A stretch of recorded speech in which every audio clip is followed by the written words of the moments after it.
আমরা যারা হাউসওয়াইফ আমাদের রোজকার ডেলি রুটিন প্রায় একই রকম।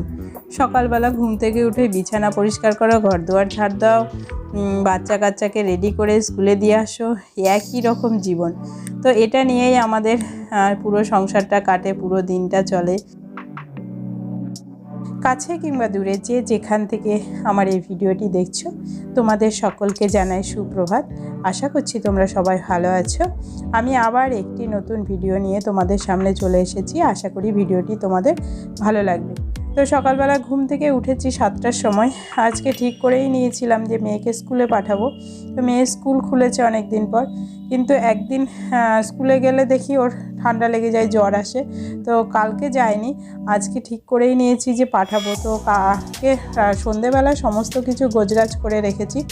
তো তাড়াতাড়ি উঠে টিফিন করে ওকে খাইয়ে রেডি করে স্কুলে দিয়ে এসে তো আমি ভাবছি যে আজকে ঘরের বিছানাগুলো একটু ভালো করে গোছগাছ করি।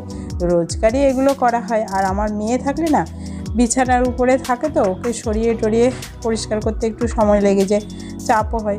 তো বিছানা থেকে নামতে চায় না, ও বিছানা ঝাড়তে লাগলে ঝাঁটার সামনে দৌড়াতে থাকে। তো ওকে নিয়েই করি। আর আজকে যেহেতু ও নেই, ওই জন্য সমস্ত কিছু নামিয়ে গোছগাছ করেছি।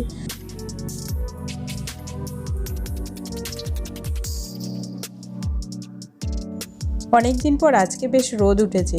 তো জানলা খুলতে গিয়ে দেখি ঘরের দিকে বেশ রোদের ঝলক আসছে। রোদ উঠলে না বেশ ভালো লাগে, আর শীতকালের রোদটা বেশ আরামদায়ক। তো ঘর দুয়ারে জানলা দরজা খুলে দিলে রোদ ঢুকলে অনেক জীবাণুও মরে।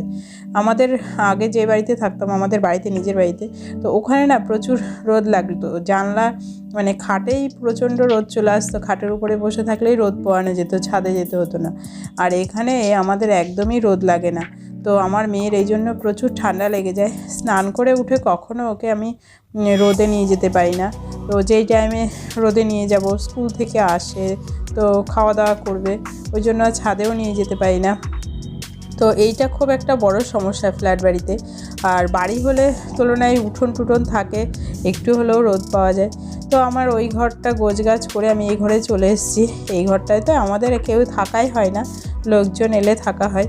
তাও আমি সবসময় পরিষ্কার করে রাখি।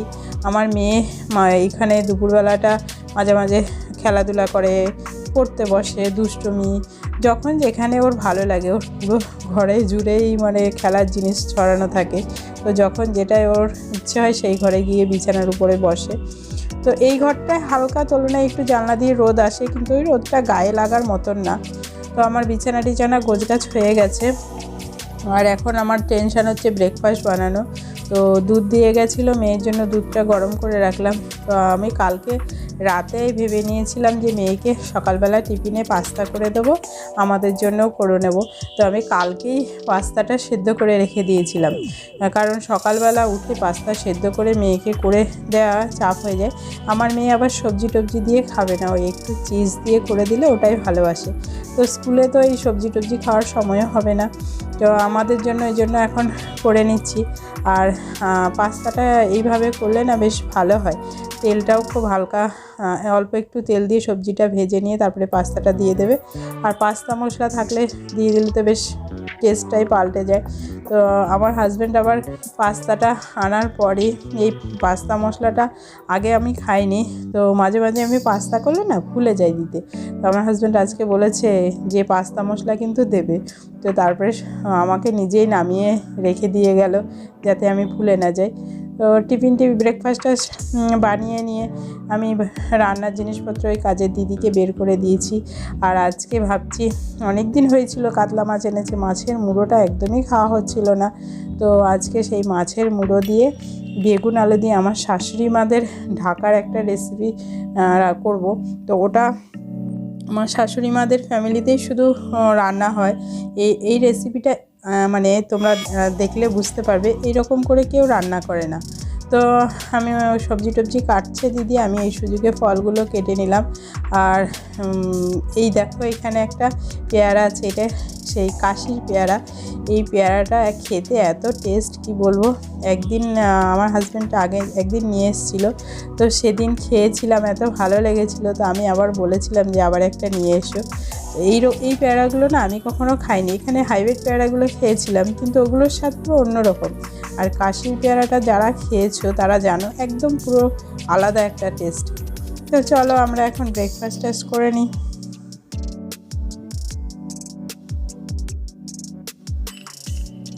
আমাদের বাড়িতে আবার আমরা ব্রেকফাস্টের সময় ফল খাই।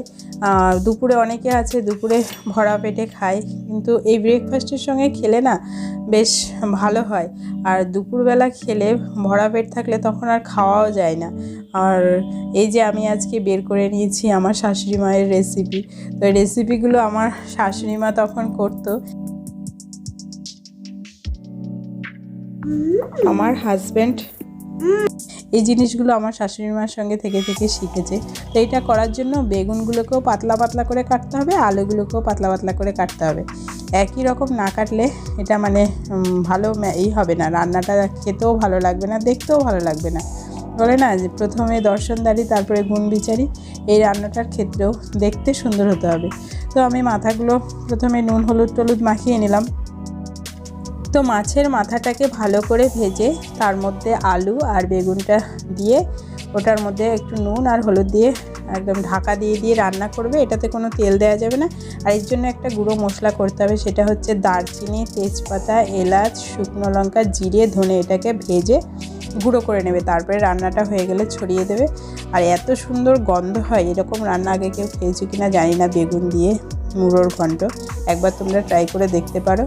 তো রান্না করার পরে তো সবথেকে বড় কাজ থাকে সেটা হচ্ছে রান্নাঘর পরিষ্কার করা। আর আমি চেষ্টা করি এটাকে কখনোই ছেড়ে দিতে না, মানে যখনই রান্না করব রান্না করার সঙ্গে সঙ্গেই রান্নাঘরটাকে পরিষ্কার করে নিই। কারণ রান্নাঘর যদি অগোছালো থাকে, পরে যদি অন্য একটা কাজ করতে আসি তখন ভীষণ বিরক্ত লাগে।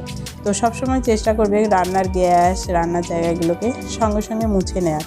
তাহলে জায়গাটা পরিষ্কার থাকলে চোখেরও শান্তি হয়, মনেরও শান্তি হয়।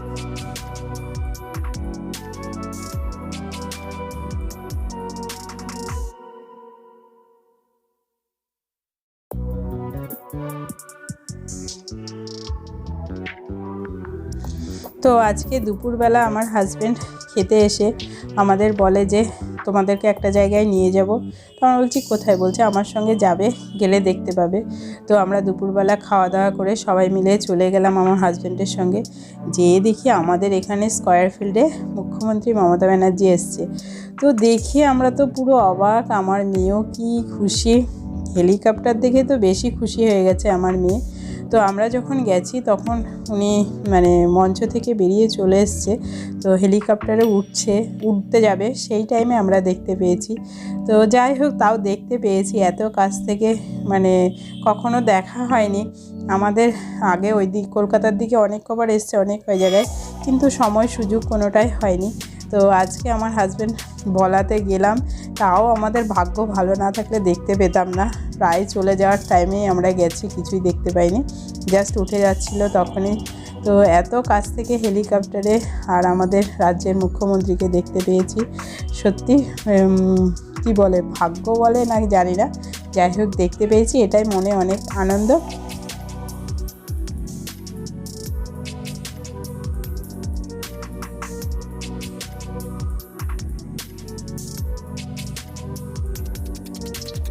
আজকের ভিডিওটা এই পর্যন্ত।